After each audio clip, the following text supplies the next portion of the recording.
سأزلهم معنتي النريو حسب نجزي أبير أملاخ مسوات مقرب ويدما نجزي أبير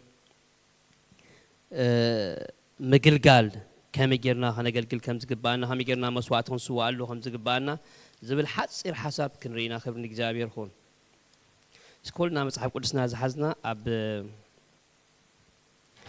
زات معرف شمونته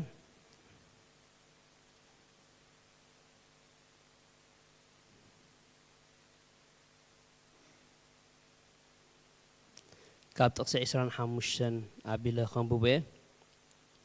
إجابير ببوزح جزين فرعون هزبي كجلجلاني حداقو مسولو فرعون ببوزح جزي لبو تريرو نهزب أملاخ عيسدودون زات معرف شمونته تقصي عسران حموشتن هذا معلتجن مقطعتي مسبوزحو فرعون تاجيرو تقصي عسران حموشتن تايلوم شعو فرعون نموسين نأرونن تصوعو كيدو أبزا هاجر نأملاكم سووا بلوم موسيقنا اتنك زابير أملاخنا أن سووا رخصت قبط أوان يمو كمتي كجبر كمزي كجبر أيقنعون اتي رخصت قبط أوان زخونا أبكن ميوم انت سووا ناس بداربا أمندو أيقتلونان كمتي زبلنا زولو نيجزابير أملاخنا خنسو أسي ما قد سلسلة معلتي نابرها نخيد بله فرعون كان نيجزابير أملاكم أبرها كتسوؤلو كحدكم إيه من تايد مالو منو أرحكم دا أيتخدو بله كبر نيجزابير خون أبزق على زي فرعون فتيو زي كونه تقدير نتهزبتاي قبر الله يسود الله جن مجمرة جن حدا مريج أهيوهم أبزي مدري نايجبس أوين أبزي نيجزابير أملاكم تاجبرو سووا إلوام سونك أيلومو نو تنسووا نجبس أوين نعوم رخصت سلزخونة بدار بقى من تاجبرنا يم شوفلونا يم سلزي نأملاخنا كنسووا ألوس كن كيد علىنا إلو شو موسين تايلو نأملاخنا كنسووا مجدي سلسة معلت تاجبرنا كيدنا إلو شعفر أنت يلوم بك أكيد يلوم نأملاكم سووا ترى زي كون كمان نعي كمان تاي قبر لي تسألي لي جن يلوم أرحكم أيتخير سيدان زي فتو أنا جرزيا أرحك كات كيد أيفتوني نأملاهم سوا دس يزبلو بيت أملاك تمت دس يزبلو كتجلجل دس يزبلو زي فتو أنا جرجن حنت نجر الله أرحك أمخات لو ما أنت جن أرحقنا هنكيدنا أمين نأملاخنا هنسوء مجد سلسة معلتي لموسى أمين نأملاخ مسوات غنا قرب تقولنا مجدي سلسة معلتي عزينا كن رحقنا كابزنا جبت نجار تهنجبرنا كن رحقنا حد جزء نأملاخ زي خبر نحسس زقنا تمرتات يا أتيو سنتايبل درف تسمع خان تهلو ديسكو تخد كان تهلو ولا حنتو خاي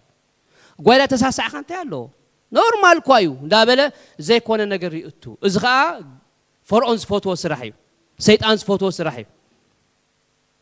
كير حق كامالتي نأملاخ كسوء تهون كاغنتين نقبر أرحقنا إنا نخيط أمين أرحقنا مجد سلسة معلتي أبقى لك زابير مجد سلسة معلتي ترجم له يسوع كريستوس نعنا كدحنا ناخله دحر سلسة معلتي مويتو تسوي تاجرنا عديننا حدش تسبجرنا أبراهام نيسا ودخ سوال خلو مجد سلسة معلتي ناب هورب زبها البوتا كيدو أملاك انت يلو نعخر إكاه كسوال لك اللخا نابت أنا زر إكا بوتا نعنا يلو أبراهام دم دحر سلسة معلتي أفتا بوتاتي أبد صحيب لنا كنده كيدو دحر سلسة معلتي هزنا أملاك مسوا سلسة معلتي هاي مالتيو أرحك كاتخدلو مالتيو أبراهام كسوء إلى نودو نتحدى ودو يجزي أبير سوى اللي مسولو مجد سلسة معلت خير كله قليل هيكونن حدا ودي زلوا ده خنتي عم تزرع خبوا وديو نحزوا مجد سلسة معلت خير كله نحسب مكيارون كوخ ما تخلي سلسة معلت قليل هيكونن سكيك زي أبير يهبني እግዚአብሔር ቃል ተሰዋእኮ ከበን خእል እዩ ክትብል ጸኒዕኻ መገዲ ሓደ መዓልቲ ክልተ መዓልቲ ሰለስተ መዓልቲ ምስከድካ ብዙሕ ነገር ክመጽእ خእል እዩ ናይ ሓሳብ ምቅያሩን ክመጽእ خእል እዩ ናይ ሳራ ድምጽ እውን ክመጽእ ይኽእል እዩ መገዲ ሰለስተ መዓልቲ ግን ወላ ሓንቲ ዘይሰምዓሉ ነገር እዩ ስለዚ ንኣምላኽ ክስውእ ተኾንካ መገዲ ሰለስተ መዓልቲ እንታይ ማለት እዩ ኣርሒቅካ ትኸደሉ እዩ ንኣምላኽ ምስዋእ ንኣምላኽ ምግልጋል ኣርሒቅካ ኣብርሃም እሱ ጥራይ ኣይኮነን ገይሩ ምስ ከደ ኣብቲ ቦታ እውን ኣብቲ ቦታ ምስ በፅሐ ነቶም ገላውኡ እንታይ ኢልዎ ነቶም ምስኦም ሒዝዎም ዝኸደ እንታይ ኢልዎም ንስኹም ኣብዚ ፅንሑ ኢልዎም ኣነን ወደይን ድማ እንታይ ክንገብር ኢና ሰዊእና እንታይ ክንገብር ኢና ኦልሬዲ ይፈልጥ ነይሩ ንምለስ ኢና ሰዊእና ይኹ ንምለስ ኢና ስለዚ ክንስውእ ከለና መገዲ ሰለስተ መዓልቲ ጥራይ ምኻድ ዘይኮነ ሓደ ሓደ እውን ከነትርፎ ዝግባአና ነገራት ኣሎ ኣብዚ ጽናሕ እንብሎ ነገራት ኣሎ ብዙሕ ነገር ምሳና ዝመጸ አብርሃም እኮ ምስኡ ሒዝዎም ዝመጹ ሰባት እዮም እንታይ ኢልዎም ኣብዚ ጽንሑ ኣነ ንወደይ እንታይ ጌርና ኢና ሰዊና ክንመጽእ ኢና ሒዝዎም ኣብቲ ቃላይ ተጻሓፈና ኣሎ ሒዝዎም ደይቡ ነይሩ ተዝኾነ አብርሃምሲ ንወዱ በጥ ከብሎ ከሎ ከኣስሮ ከሎ እቶም ሰባት ስኢሎም ርኢዎ ኣይምራይዎን ነይሮም ወላ ኣምላኽ ኢልኒ እዩ እንተብሎ ክሰምዖ ይክእሉን እዮም ተጸሊልካ ኣለኻ እዮም ክብሎ ሓደ ግዜ ንኣምላኽ ክስውእ ከለኻ ኣርሒቅካ ምኻድ ጥራይ ዘይኮነ ኸማን ክጸንሕ ዘለዎ ነገር ኣብዚ ጽንሕ ኢኻ ትብሎ ሒዝካ ይትኸይድኒ ኢኻ ሒዝካ እንድሕር ከይድካ ብዙሕ ሽግር እዩ ዘምጽእ ኣየሰዋእካን እዩ ስለዚ ንኣምላኽ ክንስውእ ንኣምላኽ ከነገልግል መገዲ ሰለስተ መዓልቲ ኣርሒቕና ንኸይድ መይስና ድማ እንታይ ንገብር ክጸንሕ ዘለዎ ኣብዚ ጽናሕ ኢና ንብሎ ኣብዚ ጽናሕ ንኣምላኽ ከነገልግል ኢና ንኣምላኽ ክስውእ ስለዚ ንኣምላኽ ምስዋእ ንኣምላኽ ምግልጋል ካበይ ዝጅምር ካብ መገዲ ሰለስተ መዓልቲ ምኻድ ካብ ኣርሒቅካ ምኻድ እዩ ዝጅምር ሓደ ግዜ ሰይጣን ስቕ ኢሉ እዩ ዝርኤካ ነገራት ድሓወስካ ከለኻ ስቕ ኢሉ ይርኤካ ሓንቲ መዓልቲ ግን ሰሙን ዕረፍተላትካ እስኪ ሎም መዓንቲ ምስ እግዚኣብሔር ግዜ ክወስድ እዛ ሰሙን እዚኣ እስኪ ክጽልየ እንድሕር ኢልካ ግን ኣይገድፈካን ኣርሒቅካ ትኸይድ ኣለኻ ማለት እዩ ሓዞ እዩ ዝብለካ እዚ ኣምላኽ ዝደልየ ግን ኣርሒቅካ ምኻድ እዩ ኣሜን ንኣምላኽ ምስዋእ ንኣምላኽ ምግልጋል እንታይ እዩ ካበይ ዝጅምር ኣርሒቅካ እንድሕር ዝተሓዋወስ ኮንካ ሽግር እዩ ዘለዎ ንኹሉ ጽቡቕ ዘይኮነ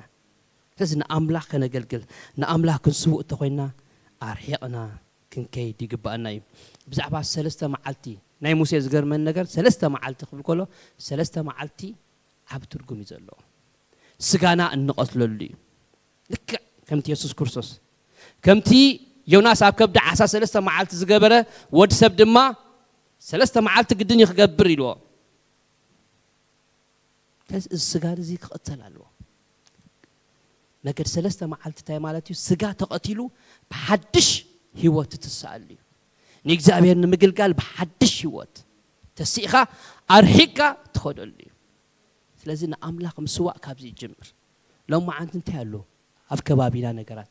ንኣምላኽ ከይንስዋእሉ ዝሕዘና ነገር ካብኡ ኣጸቢዕና ኢና ክንረሓቕ ዘለና ስለዚ ፈርዖን ሽግር የብሉን ንኣምላኽ ሰው ኢልዎም ፀገም ኣይኮነን ምስዋእ ጥራይ ዘይኮነ ንዓይ ከማ እንታይ ግበሩለይ ጸልዩለይ እንተኾነ ንዕመ ብዚ ኢልዎም ኣብቲ ግብፂ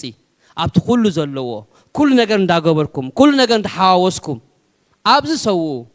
ኣይከውን እዩ ሰሎ ኦኬ ኪዱ ግን እንታይ ዝግበሩ ኣይተርሕቑ ዘይፈትዋ ነገር ንስያ ሕና ግን ካብ ሎሚ ታንገቢና ኣርሒቕና ኣሜን ኣርሒቕና ኢና ንኸይድ ስለዚ ንኣምላኽ ምግልጋል ካበይ ጅምር ካብ ኣርሒቅካ ምኻድ ካበይ ካብቲ ናይ ግብፂ ነገር ኣርሒቅካ ምኻድ ካብቲ ጠብቀካ ነገር ኣርሒቅካ ምኻድ ኣሜን ሽዑ መስዋዕትና ኣብ ቅድሚ እግዚኣብሔር ቅቡል እዩ ዝኸውን ኣሜን በቃ መስዋዕትና ኣብ ቅድሚ እግዚኣብሔር ቅቡል ንኣምላኽ ባህ ዘብል እንተዘመርና ንኣምላኽ ባህ ዘብል እንተሰበኽና ንኣምላኽ ባህ ዘብል ኣብ ቅድሚ ሰባት ሞገስ ዘለና ካበይ መፅዩ ኣርሒቕና ስለ ዝኸድና ነዚ ናይ ግብፂ ነገር ናይ ሰይጣን ነገር ናይ ስጋ ነገር ኣርሒቕካ እንድሕር ከይድካ ብጣዕሚ ጽቡቕ አሜን ስለዚ ካብሎም እዚ ነገር ዝለው ማዓንተ ሓፂር ነገር እዚ ሒዝና ክንከይድና ንኣምላኽና ክንስውኢና ኣቤና ግን ንስውእ ኣርሒቕና ኢና ንኸይድ ኣርሒቕና ኢና ንኸይድ ክብሪ ንእግዚኣብሔር ይኹን እስኪ ኣብ ሆሴዕ ምዕራፍ 7 ዘሎ ሓሳብ ክንርኢና ኣርሒቕካ ተዘይከድካ ዘሎ ፀገም ማለት እዩ ትንቢት ሆሴዕ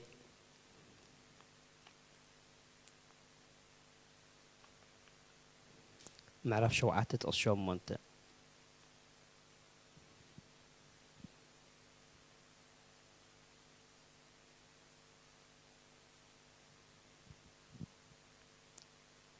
أبو هوسي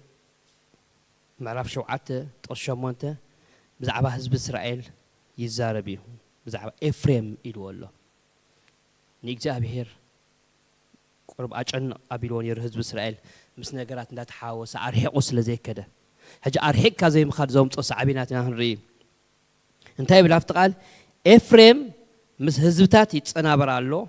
إفريم زي تجمت ألا كتشا إيو حيلو أجايسي والعوا نسون أيفلتون شبت تنزحو نسون أيفلتون تعبت إسرائيل أبجوز إيه مسكر جناخه نبي زهير أملاهم أي ملصون بس خلون أيدليون يبلنا كبني زهير هون كجمر كلون تايل وزي إفريم زي أرحقي كده نأملاك كسو نأملاك أجلجل تاي جبرن أرحقي كده سلزي كده تايلو إفريم يلو مس هزبتات مستوم آمنت زي كونو مسوم تاي جبرالو أنا برالو مسوم مست أنا برت أخوينو زي تجمت ألا كتش أخوينو تزوم صحنت نجر أرحقو زي مخادو نجر ده أخوينو زي تجمت ألا كتش أخوينو مس حابر مسوم كتش هتقول تخون كا بس مس بسأله بس خانت هتقبل لك كتقوم تقول لك بخلت يوم مس بسأله ده تبلو كتش أخوينو إذا إفريم زبهال جن مستوم أحزاب كتش أنا بر مس جمرة زي تجمت ألا كتش أخوينو كتش هتقول لي تخلني خا كله هتقول له نايت تخلني خا تحاويسو نعم لخ بقى أشجرها بيلو سلزي تايلو زي تجمت ألا كتش ስለዚህ ምጽንባር ዞምጾ ነገር ሓደ ቀዳማይ ነገር ተኻትኸውን ትተሓወስ ኢኻ ኣይ ኣማን ትኸውን ኣይ መንፈሳዊ ትኸውን ኣይ ዓለማዊ ትኸውን ኣብትን ትኸይድ ማለት እዩ ኣምላኽ ግን ዝደልዮ ካባና እንታይ ኣርሒቕና ምኻድ ኣሜን ለማዓንተ እዚ ነገር ዝሒዝና ክንከይድና ክስዋኣሉ ዝግብኦ ኣምላኽ ኣርሒቕና ከይድና ኢና ንስዋኣሉ لا تحاوسنا عن سوءنا خبرني إجابير هون سلزي إذا إفريم تمجمع نجار تخوينو مستت أنا برا زي تجمت الله أتشخوينو السطر يكونن مليسو تصشعات تريني هذا ما حيلو أجايس يبلعوه توم زحبرهم دلوا سبات توم ست أنا برهم سبات ناتو حيل تاجرهم بلعمو تزقل هذا ما نسجن أيفلتون نبلنا أيفلتون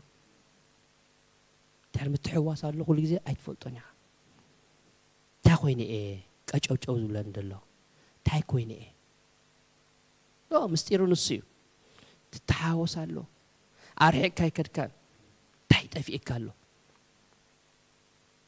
هذا أنا نماريا من يسوفن يسوس مسان على ندابلو خلو أبي يرسلهم قدي فم خيدو كقرمكم قدي فم مسكودو ما قد سلسته معلتي مسكودو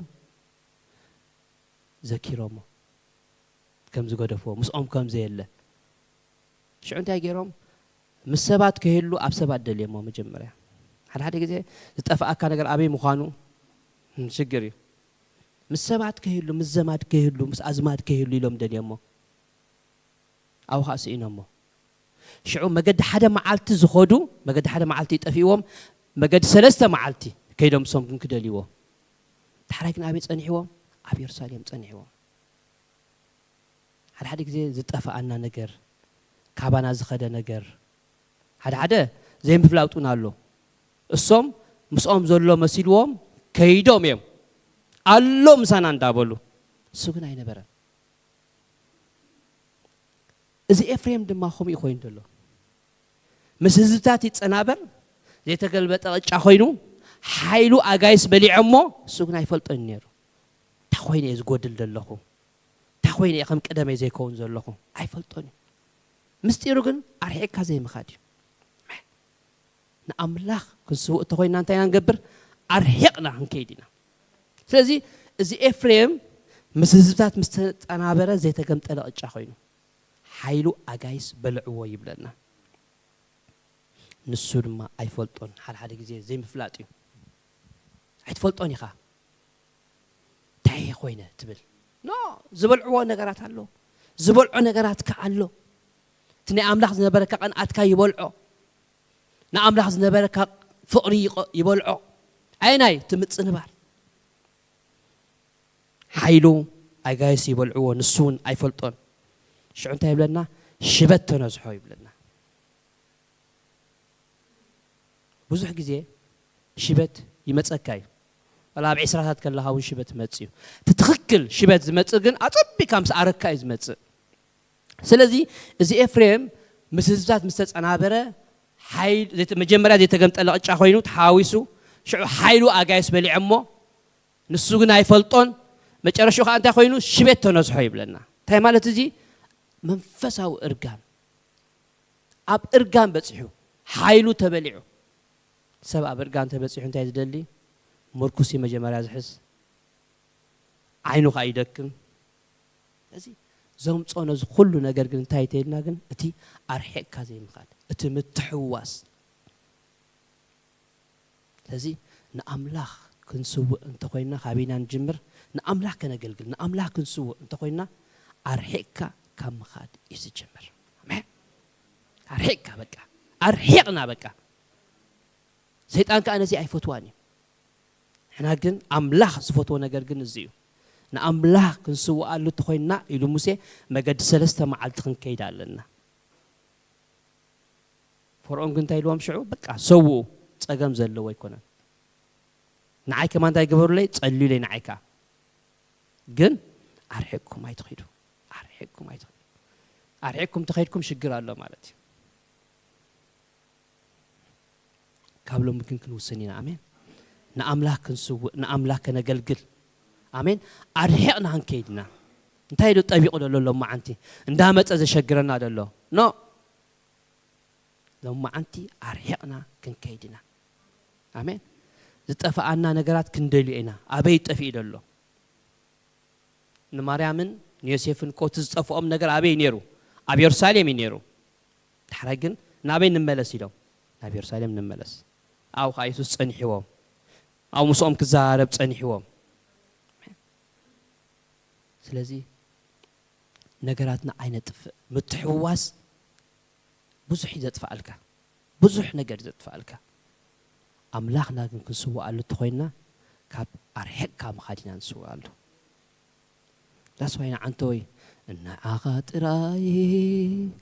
ንዓኻ ጥራይ ንዓኻ ጥራይ የዘምልኽ ኣምላኽ ሰማይ ንዓኻ ጥራይ ንዓኻ ጥራይ ንዓኻ ጥራይ የዘምልኽ ኣምላኽ ሰማይ ኣብ ቅዱስ ከረነይ ሸይምካዬ ንዓኻ ሸይምካ ኣብ ቅዱስ ከረነይ ሸይምካዬ ንዓኻ ሸይምካ ግዝኣኒ ንስኻ ንበይንኻ ግዝኣኒ ንስኻ ንበይንኻ ክብሪ ንእግዚአብሔር ይኹን ስለዚ ንኣምላኽ ምስዋእ ንኣምላኽ ምግልጋል ካበይ ዝጅምር ካብ ኣርሒቕካ ምኻድ እዩ ዝጅምር ሎማዓንቲ ኣርሒቕና ኢና ክንከይድ ኣሜን ምትሕዋስ ዝበሃል ነገር የለን ንኣምላኽ ከነገልግል ንኣምላኽ ክንስውእ ስለዚ ካብ ማእኸሎም ውፁን ተፈለዩን ዝብለና ቃል እግዚኣብሔር ካብ ማእኸሎም ውፁን ተፈለዩን ካብቲ ርክሰት ዘለዎ ውፁን ተፈለዩን ርኩስ ዘበለ ኣይተንክዩ በቃ ሽዑ እግዚኣብሔር ብኩሉ ነገር ይዝድግፈካ